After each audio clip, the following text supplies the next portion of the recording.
Elas kord väike kitsepoiss nimega Varro. Maarjamaa rohi oli tal suus magus, aga südames näris rahutus. Ta tahtis enamat kui lihtsalt rohtu näksida. Nii hüppas ta seapoiss Martini parteikarja, kus suured loosungid ja veel suurem pump loksusid.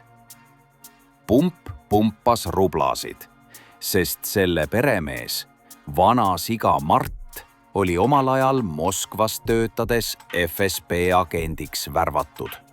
Ühes käes rublad, teises instruktsioonid, kuidas õigel ajal Eesti õigele isandale maha mängida.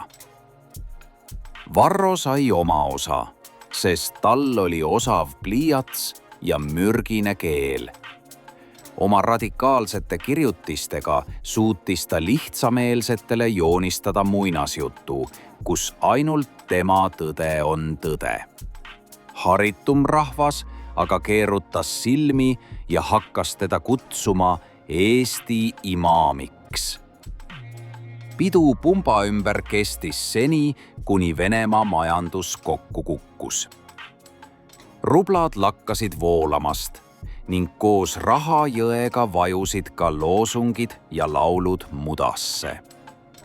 Suured õpetajad, Putin ja patriarh Kirill kadusid Hiina avarustesse, jättes jüngrid oma pead.